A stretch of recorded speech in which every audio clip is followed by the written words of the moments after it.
Peace, beautiful beings. Welcome back to Ascension Books and Conversations. I have been gone for 2 weeks now, and I am just going to admit that it is really tough for me to stay on a consistent schedule, displaying my sad rising. So I am working very hard to be consistent here, but I am grateful that I'm able to come on tonight and read this story with you. And for those of you who may have been reading, but you want to listen with the audio, I'm just going to go ahead and get into it. I'm also doing the 45 hard challenge, so I should be reading 10 pages a day anyway. So I'm going to do my best to really just read through these next few pages with you. And so if you want to read along, you can go ahead and go to the description box below. I always have the link there so that you have an easy read. Due to the fact that it is pretty late here, I'll probably not reflect too much. But if you ever have any reflections, anything that comes to you that you feel called to share, please go ahead and leave whatever you feel in the comment section. I appreciate how some have shared books and other stories to read in regards to what was brought in previous chapters. So I'm really grateful when there's that community connection. But I really love to hear people's perspectives. So please don't hesitate to share. So we're going to start, we ended in chapter 46. So we'll begin in chapter 47, which is a brand new section. And it is section 11. It is titled Calf. And we will be discussing the life and works of Jesus in Egypt. So we just finished the life and works of Jesus in Assyria, which was pretty quick of a section. So we're going to just go as far as we can with this next one. I feel like we're about to go pretty deep in Egypt. So in the beginning of this book, and there was the chapters of Mary and Elizabeth who were in Egypt and the lessons that they received there. And if you did go back and read or listen to those lessons were very powerful and very much had to do with humanity and higher and lower selves, things as such. So if that's something you vibe with, definitely check those chapters out, because I feel like this will be a continuance or an elevated lesson as Jesus is now the pupil here in the sacred school. So yeah, if you want to pull it up, we're starting at chapter 47. Jesus with Elihu and Salome in Egypt tells the story of his journeys. Elihu and Salome praise God. Jesus goes to the temple in Heliopolis and is received as a pupil. And Jesus came to Egypt land, and all was well. He tarried not upon the coast. He went at once to Zoan, home of Elihu and Salome, who 25 years before had taught his mother in their sacred school. 25 years later. And there was joy when met these three. When last the son of Mary saw these sacred groves, he was a babe. And now a man grown strong by buffeting of every kind, a teacher who had stirred the multitudes in many lands. And Jesus told the aged teachers all about his life, about his journeyings in foreign lands, about the meetings with the masters, and about his kind receptions by the multitudes. Elihu and Salome heard his story with delight. They lifted up their eyes to heaven and said, Our Father God, let now thy servants go in peace, for we have seen the glory of the Lord. And we have talked with him, the messenger of love, and of the covenant of peace on earth, goodwill to men. Through him shall all the nations of the earth be blessed. Through him, Emmanuel. And Jesus stayed in Zoan many days, and then went forth unto the city of the sun that men called Heliopolis,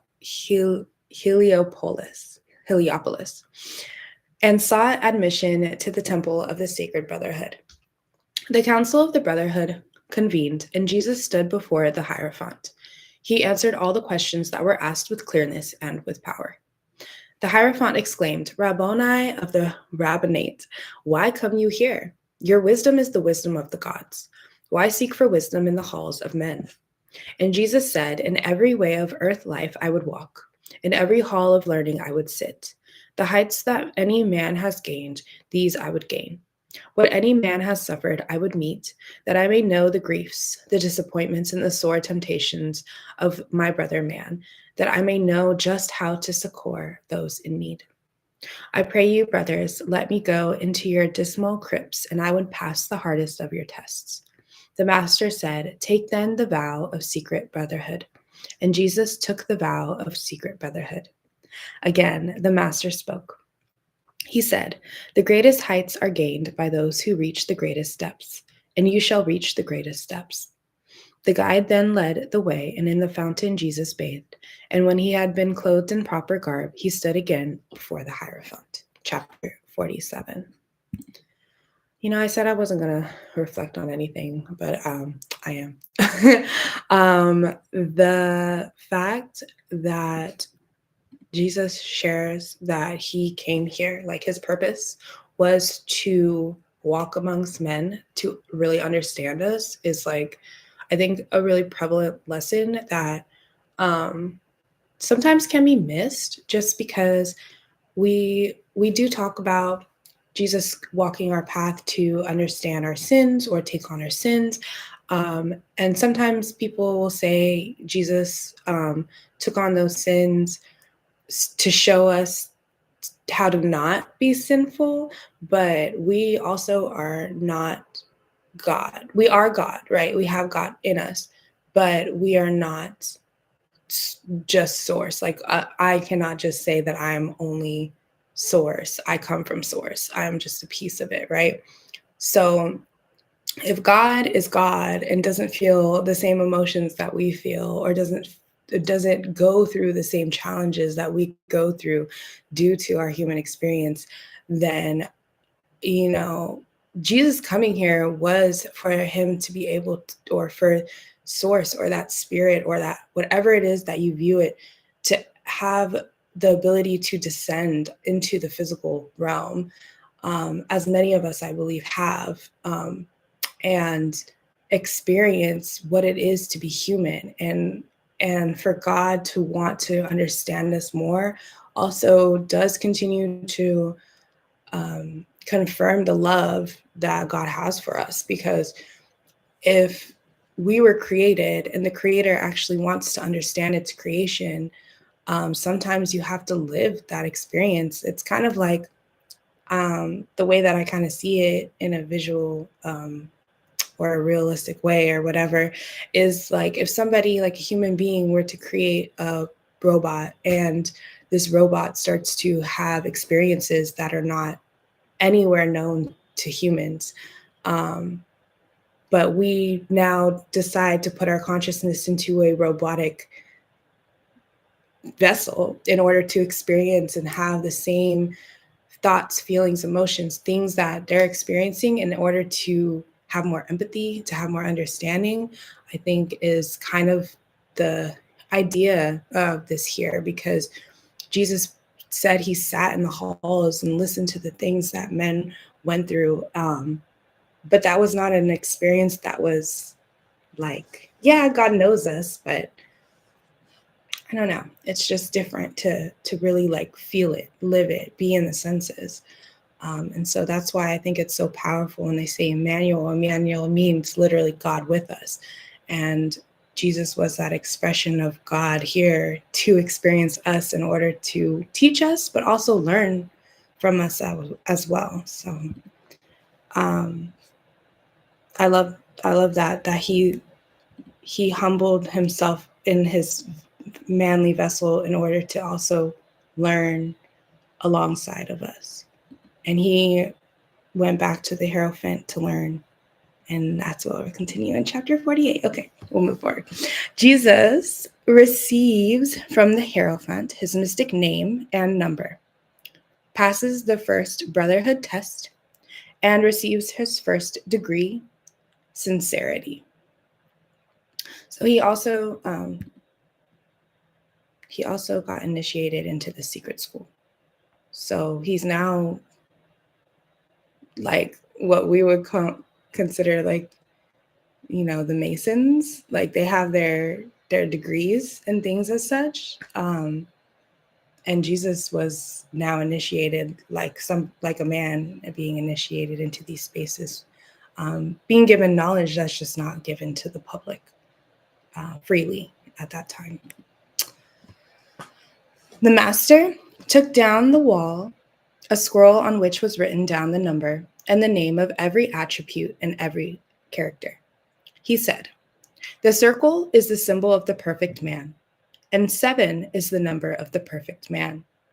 The logos is the perfect word, that which creates, that which destroys, and that which saves. This Hebrew master is the logos of the Holy One, the circle of the human race, the 7 of time." And in the record book, the scribe wrote down the logos circle 7, and thus was Jesus known. The master said, "The logos will give heed to what I say. No man can enter into light till he has found himself. Go forth and search till you have found your soul, and then return." The guide led Jesus to a room in which the light was faint and mellow, like the light of early dawn. The chamber walls were marked with mystic signs, with hieroglyphs and sacred texts, and in this chamber Jesus found himself alone, where he remained for many days. He read the sacred texts, thought out the meaning of the hieroglyphs, and sought the import of the master's charge to find himself. A revelation came. He got acquainted with his soul. He found himself. Then he was not alone. One night he slept, and at the midnight hour, a door that he had not observed was opened, and a priest in somber garb came in and said, "My brother, pardon me for coming in at this unseemly hour, but I have come to save your life. You are the victim of a cruel plot.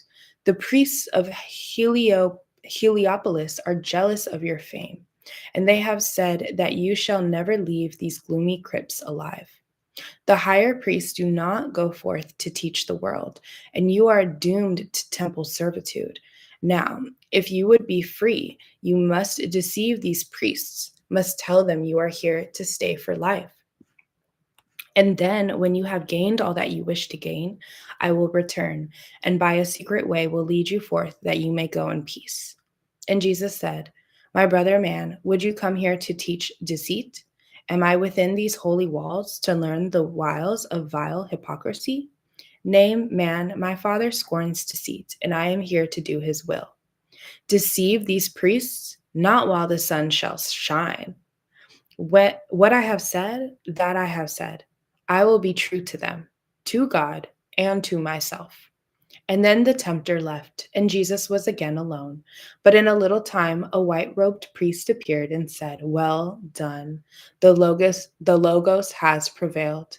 This is the trial chamber of hypocrisy." And then he led the way, and Jesus stood before the judgment seat, and all the brothers stood. The Hierophant came forth and laid his hand on Jesus' head and placed within his hands a scroll, on which was written just one word, sincerity, and not a word was said. The guide again appeared and led the way, and in a spacious room, replete with everything a student craves, was Jesus bathed to rest and wait. Chapter 48. That's dope. One thing I did notice is that when Mary and Elizabeth were in Egypt, they weren't initiated into these certain rites or rituals in order to gain the knowledge. And I think that's an interesting observation to make in terms of the fact that Salome freely taught these women for some time. I mean, maybe they went through initiations and they just weren't written here, but I do think it's interesting that he was initiated through a test that was, very just in real life, just very much like, yeah, you were brought here and you already are being tested through just not even knowing really where he is or what he's going to be put through. And then, it said he found his soul before he was tested. And I think that's interesting too. I think that's something to be discussed, honestly, when it comes down to those verses, when it's shares Jesus finding his soul, because I wonder fully what that means for him. If you are God and you're walking amongst other souls, to be initiated into that space. But he also already knows his purpose, and he already knew deceit was not something he would fall into. And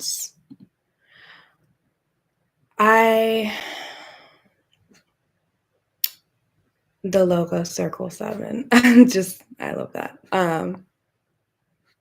But yeah, he stood true to himself. He said, I'm not even going to fall for this, because he also, it shows a kind of the level of acceptance he was already in as well in his life here, because he knew that he came here for a purpose. But even if he was if this person wasn't deceiving him and wasn't lying to him, he was still open to being in that situation of being in servitude to those priests, even if they were deceitful.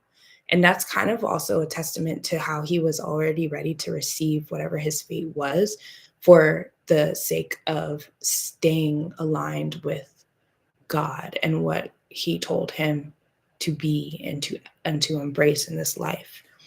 And that led all the way into his death on the cross, where he received it. And for us to believe his tests only started when he was already beginning his ministry is kind of silly of a perspective to have too, because he was always being tested. Like, he knew what he was here. He was tested since he was a child. So essentially, they could be high priestesses from those teachings.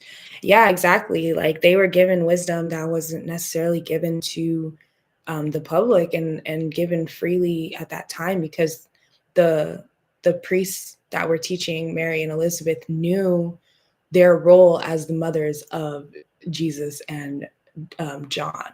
So they were given it freely, due to the prophecy.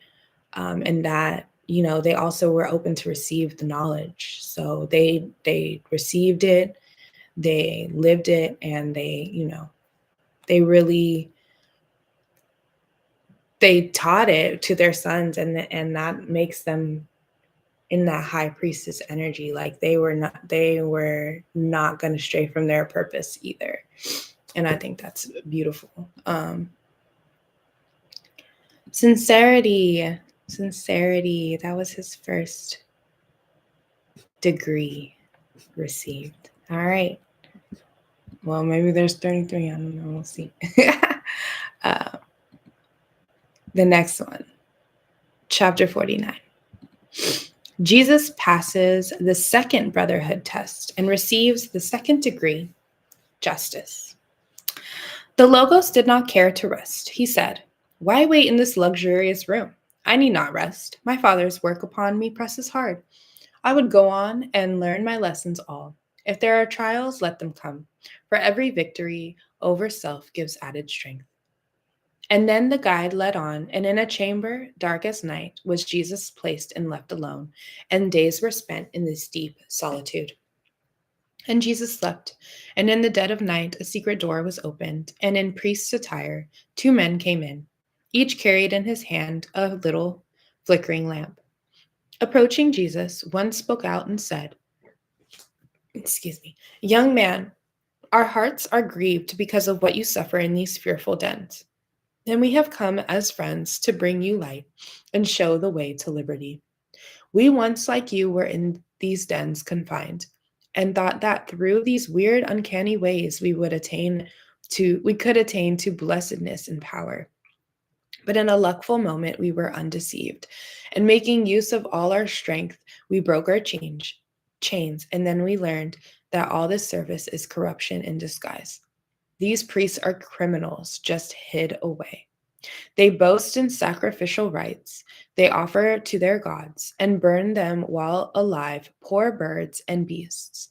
Yeah, children, women, men, And now they keep you here, and at a certain time may offer you in sacrifice. We pray you, brother, break your chains. Come, go with us, accept of freedom while you may. And Jesus said, your little tapers show the light you bring. Pray, who are you? The words of man are worth no more than is the man himself. These temple walls are strong and high. How gained you entrance to this place? The men replied, beneath these walls are many hidden ways, and we who have been priests, spent months and years within these dens, know all of them. Then you are traitors, Jesus said. A traitor is a fiend. He who betrays another man is never a man to trust. If one has only reached the plane of treachery, he is a lover of deceit and will betray a friend to serve his selfish self. Behold, you men, or whatsoever you be, your words fall lightly on my ears. Could I prejudge these 100 priests, turn traitor to myself and them, because of what you say when you confess your treachery? No man can judge for me. And if I judge till testimony all is in, I might not judge aright. Nay, men, by whatsoever way you came, return. My soul prefers the darkness of the grave to little flickering lights like these you bring. My conscience rules. What these my brothers have to say, I'll hear, and when the testimony all is in, I will decide. You cannot judge for me, nor I for you. Begone, you men, begone, and leave me to this charming light. For while the sun shines not, within my soul there is a light surpassing that of sun or moon. Then, with an angry threat that they would do him harm, the wily tempters left, and Jesus was again alone. Again, the white-robed priest appeared and led the way, and Jesus stood again before the Hierophant. And not a word was said, but in his hands the master placed a scroll on which the word suggestive justice was inscribed. And Jesus was the master of the phantom forms of prejudice and of treachery. Chapter 49. I love that. One of my favorite things about the King James Version is when Jesus was declared the judge of all judges. And he was the one that is now seated in the space of being the highest judge. Because he was able to see these different aspects of humanity in a way that other people just really couldn't see at that time, except for these priests. So they knew how to test him in a way that was graceful, but they also knew how to test him in a way where any normal man could fall to the deceit of these other priests. And I think it's interesting too, because, especially during a time like this where so much truth is being revealed in life, that it's easy to see the wrongs in other people. But what Jesus emphasizes here in this chapter is that it's not really about the deceit of the priests that he hones in and focuses on, but it's more of the fact that he's sharing that your actions based on the knowledge that if you deceive the deceiver, and if you choose to pretty much fall into the same line of living and way of living that they did, you are just as deceitful. You are just as wrong. And that is something that led him to receiving the degree of earning justice and understanding true justice, because it is not about eye for an eye. It is about recognizing the evil in others and then choosing to do differently for yourself. So I like that chapter. If you're just joining us, we're reading the link below. We are on chapter 50 of the Aquarian Gospel of Jesus the Christ, and I will be moving forward if you want to join us. Feel free to leave anything in the comments. Chapter 50. I'm just going to drink some water before we move forward.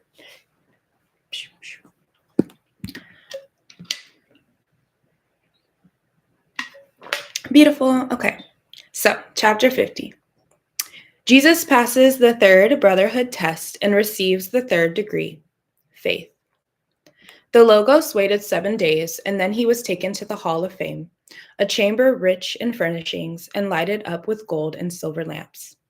The colors of its ceilings, decorations, furnishings, and walls were blue and gold. Its shelves were filled with books of masterminds. The paintings and the statues were the works of highest art. And Jesus was entranced with all this elegance and these manifests of thought. He read the sacred books and sought the meanings of the symbols and the hieroglyphs. And when he was absorbed in deepest thought, a priest approached and said, "Behold the glory of this place, my brother. You are highly blessed. Few men of earth so young have reached such heights of fame. Now, if you do not waste your life in search for hidden things that men can never comprehend, you may be founder of a school of thought that will ensure you endless fame. For your philosophy is deeper far than that of Plato, and your teachings please the common people more than those of Socrates. Why seek for mystic light within these antiquated dens? Go forth and walk with men, and think with men, and they will honor you. And after all, these weird initiations may be myths, and your Messiah hopes but base illusions of the hour.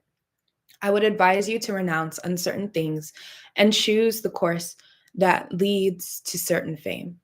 And thus the priest, a demon in disguise, sung siren songs of unbelief. And Jesus meditated long and well on what he said. The conflict was a bitter one, for King Ambition is a sturdy foe to fight. For 40 days, the higher wrestled with the lower self, and then the fight was won. Faith rose triumphant. Unbelief was not. Ambition covered up his face and fled away, and Jesus said, "The wealth, the honor, and the fame of earth are but the baubles of an hour. When this short span of earthly life has all been measured out, man's bursting baubles will be buried with his bones. Yeah, what a man does for his selfish self will make no markings on the credit side of life. The good that men for other men shall do becomes a ladder strong on which the soul may climb to wealth and power and fame of God's own kind that cannot pass away. Give me the poverty of men, the consciousness of duty done in love, the approbation of my God, and I will be content." And then he lifted up his eyes to heaven and said, "My Father God, I thank thee for this hour. I ask not for the glory of myself. I fain would be a keeper of thy temple gates and serve my brother man." Again was Jesus called to stand before the Hierophant. Again no word was said, but in his hands the Master placed a scroll on which was written, "Faith." And Jesus bowed his head in humble thanks, then went his way. Chapter 50. Well, I love that one because faith is so powerful. Oh my gosh, faith is so powerful because I feel as though anytime you're in a space where you are exercising high faith, especially when it comes to things in this life, like your job, a partner, your family, a sickness, anything that takes high faith, you will always be tested. And for Jesus to even be tested here, and this isn't the first time he was tested. This is like, especially, this isn't the first time he was tested in regards to fame, because Jesus is Jesus, and he knew who he was when he came, and he had knowledge and he had gifts that were God given. And so many people out here have gifts that are God given, and they are so um, they're so unique to each individual. But that doesn't necessarily mean that if you recognize the gifts in yourself, that you should strive for fame or you should strive for the acceptance of man, because God gave you those things and it was made here in order to help bring more of a heaven on earth. So for us to be in this space of witnessing Jesus even going through that situation and having to fast and having to pray and having to meditate on that and just like go through that battle, like they said, the battle of the higher and the lower self is always imminent in the human experience. And so for him to even have to recognize in himself, like, oh, I could do these things. My words are better than Socrates. My words are better than Plato. They came straight from God. And he could have fell into that, like forgetting his whole purpose and just fell into, oh, I'm going to strive and have the ambition to be the best school. I'm going to take everything I know from here and just make this the best school. He would have never had his ministry. And he might have fallen into so many things that were just not true. And I just think that is a challenge sometimes that we struggle with in some areas of our lives, of wanting to do things because we know that it's going to get us this fame, even if it's amongst just the people in our own cities and not even just the whole world. You can sometimes fall into that, like leaving your own authenticity, leaving your own ability to just recognize the gifts you were given and how you could serve other people with those gifts, and instead choosing to do those things only for your own gain. It's a battle. It is a battle, and I think everybody goes through it at some point. And it's up to, we have free will to choose whichever direction it goes. But he also reminds us that, not Yeshua, he kept the faith. Exactly. He kept the faith. And he knew, that fame was so short-lived because we are infinite beings. And the lessons that we gain through our serving and building harmony within each other in this world here is going to last way more lifetimes than anything physical that we create by ourselves and for ourselves. Yeah, so I love it. He kept the faith. So we're going to move on to chapter 51. Jesus passes the fourth brotherhood test and receives the fourth degree, philanthropy.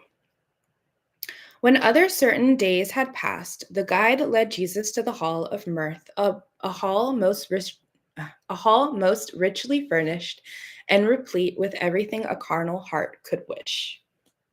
The choicest viands and the most delicious wines. Oh my gosh, y'all. See, I need a physical book because this screen is getting to me. We're here to serve one another. Yes, I agree. Okay. I'm going to start this chapter over. Forgive me. When other certain days had passed, the guide led Jesus to the hall of mirth, a hall most richly furnished and replete with everything a carnal heart could wish. The choicest viands and the most delicious wines were on the boards, and maidens in gay attire served all with grace and cheerfulness. And men and women richly clad were there, and they were wild with joy. They sipped from every cup of mirth. And Jesus watched the happy throng in silence for a time, and then a man in garb of sage came up and said, "Most happy is the man who, like the bee, can gather sweets from every flower. The wise man is the one who seeks for pleasure and can find it everywhere. At best, man's span of life on earth is short, and then he dies and goes, and he knows not where. Then let us eat and drink and dance and sing and get the joys of life, for death comes on apace. It is but foolishness to spend a life for other men. Behold, all die and lie together in the grave, where none can know and none can show forth gratitude." But Jesus answered not. Upon the upon the tinselled guests in all their rounds of mirth, he gazed in silent thought. And then among the guests he saw a man whose clothes were coarse, who showed in face and hands the lines of toil and want. The giddy throng found pleasure in abusing him. They jostled him against the wall and laughed at his discomfiture. And then a poor, frail woman came, who carried in her face and form the marks of sin and shame. And without mercy she was spit upon and jeered and driven from the hall. And then a little child with timid ways and hungried mind came in and asked for just a morsel of their food. But she was driven out, uncared for and unloved, and still the merry dance went on. And when the pleasure seekers urged that Jesus join them in their mirth, he said, "How could I seek for pleasure for myself while others are in want? How can you think that while the children cry for bread, while those in haunts of sin call out for sympathy and love, that I can fill myself to full with the good things of life? I tell you, nay, we all are kin, each one a part of the great human heart. I cannot see myself apart from that poor man that you so scorned and crowded to the wall, nor from the one in female garb who came up from the haunts of vice to ask for sympathy and love, who was by you so ruthlessly pushed back into her den of sin, nor from that little child that you drove from your midst to suffer in the cold, bleak winds of night. I tell you, Ben, what you have done to these, my kindred, you have done to me. You have insulted me in your own home. I cannot stay. I will go forth and find that child, that woman, and that man, and give them help until my life's blood all has ebbed away. I call it pleasure when I help the helpless, feed the hungry, clothe the naked, heal the sick, and speak good words of cheer to those unloved, discouraged, and depressed. And this that you call mirth is but a phantom of the night, but flashes of the fire of passion, painting pictures on the walls of time. And while the Logos spoke, the white robed priest came in and said to him, "The council waits for you." Then Jesus stood again before the bar. Again, no word was said. The Hierophant placed in his hands a scroll on which was writ philanthropy, and Jesus was a victor over selfish self. Chapter 51. Yeah, that one is great.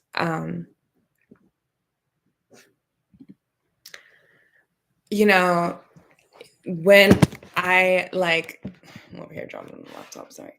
When I talk about or think about certain things, when it comes to chasing our desires and chasing our pleasures, it definitely is a battle, at least for me personally, because we are taught, especially nowadays, about the power of manifestation and the powers of creating that which we want and bringing things into our reality that are for ourselves, because we have also been neglecting a lot of self-care in our lives.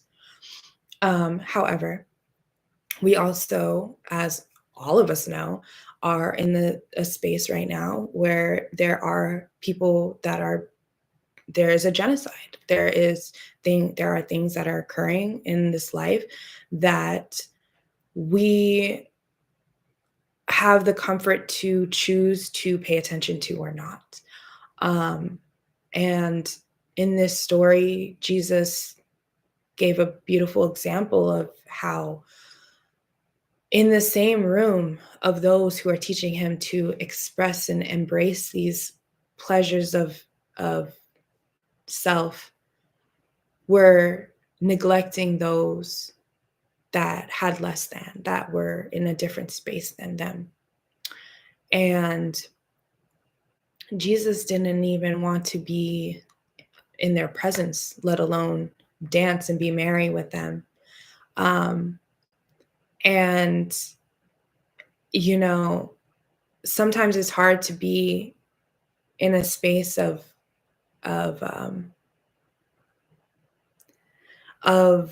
joy when we know things are happening to others, but it's also hard to be in a space of trying to elevate your own life as well, knowing those things are happening and feeling almost helpless in those situations. So here he gives the example of, I saw directly who you affected, this man, this child, this woman, and I'm going to now go out and help those same people, this man, this woman, this child. And I just say that to say that, sometimes we can feel helpless when there's a grand scheme of just things in the world that are so chaotic and bred from the decisions of generations. But we do have control over our own worlds and our own communities and our own lives. And there are people that need us around us all the time. There are people that need clothing, shelter, food, the basic necessities. But even beyond that, need healing, need safe spaces to cry, spaces to be held, and those are things that we can create here right now. And starting with ourselves, yes, but now, we don't have to be healed to heal others, and we don't have to be in this perfect space of elevation and you know like even Jesus, he didn't even say like I am perfect enough to go and help these people. No, he just saw the need and helped. And I think that's just at least for me, something to remind myself always of like the direct impact I can have on those around me, and how that will eventually ripple out to the entire collective. So yeah.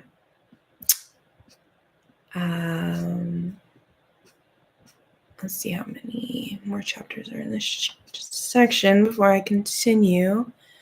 Okay. So we'll move forward to chapter 52. Let's see how far we can get. Okay. We're already 40 minutes in, so this might be the last one. Chapter 52. Jesus spends 40 days in the temple groves, passes the 5th brotherhood test, and receives the 5th degree, heroism. The sacred temple groves were rich in statues, monuments, and shrines. Here Jesus loved to walk and meditate. And after he had conquered, and he talked with nature in these groves for 40 days. And then the guide, sorry, I got like hiccups right now. And then the guide took chains and bound him hand and foot, and then cast him into a den of hungry beasts, of unclean birds, and creeping things. The den was dark as night. The wild beasts howled, the birds in fury screamed, the reptiles hissed. And Jesus said, "Who was it that did bind me this? Why did I meekly sit to be bound down with chains? I tell you, none has power to bind a human soul. Of what are fetters made?" And in his might he rose, and what he thought were chains were only worthless cords that parted at his touch. And then he laughed and said, "The chains that bind men to the carcasses of earth and forged in fancy shops are made of air and welded in illusions' fires. If man will stand erect and use the power of will, his chains will fall, like worthless rags. For will and faith are stronger than the stoutest chains that men have ever made." And Jesus stood erect among the hungry beasts and birds and said, "What is this darkness that envelops me? 'Tis but the absence of the light. And what is light? 'Tis but the breath of God vibrating in the rhythm of rapid thought." And then he said, "Let there be light." And with a mighty will, he stirred the ethers up, and their vibrations reached the plane of light, and there was light. The darkness of that den of night became the brightness of a newborn day. And then he looked to see the beasts and birds and creeping things. Lo, they were not. And Jesus said, "Of what are souls afraid? Fear is the chariot in which man rides to death. And when he finds himself within the chamber of the dead, he learns that he has been deceived. His chariot was a myth, and death a fancy child. But someday all man's lessons will be learned, and from the den of unclean beasts and birds and creeping things he will arise to walk in light." And Jesus saw a ladder made of gold, on which he climbed, and at the top the white-robed priest awaited him. Again he stood before the council bar. Again no word was said. Again the Hierophant reached forth his hand to bless. He placed in Jesus' hand another scroll, and on this one was written, "Heroism." The Logos had encountered fear and all his phantom host, and in the conflict he achieved the victory. Chapter 52. I think a lot of that chapter just reflected on the fears in life that we create for ourselves and the fears in life that others create for each other, and how our will, the power in our solar plexus, has the ability to overcome all of those chains that we create for ourselves. And I think that this is a beautiful place to end. Find the hero within you, take your power back, and yeah, reflect on these last few chapters. I know it's been some time. If this is your first time joining, welcome. There will always be the other chapters down below for you to read, starting from the first. So feel free to jump in and read at any time. And yeah, if you ever feel like you're resonating with something as you're reading or listening, please leave it in the comments. I would love to hear. And I will be not, y'all, I will no longer be saying that I'm going to be here every Sunday because life has been lifing. So I'm going to be here when I'm called to be here. And I am working towards my consistency, taking my power back, taking my power. But yes, but I do want us to finish this book together. So I will do my best to be on more frequently, especially with this challenge that I'm doing, 75 part. Because if I just read 10 of these pages a day, we're going to be done with this book together real fast. So maybe this is the goal. But yeah, I will be just little housekeeping. I will be hosting a live yoga class at the end of this month. So look out for that when I post it. And I look forward to seeing you all. Well, I'll do my best to be here on Sunday, but I just don't have the time. Okay. So I'll see you all soon. And have a beautiful week. If you have the day off, enjoy your day off. And I hope to see you again soon. So much love to you. Peace.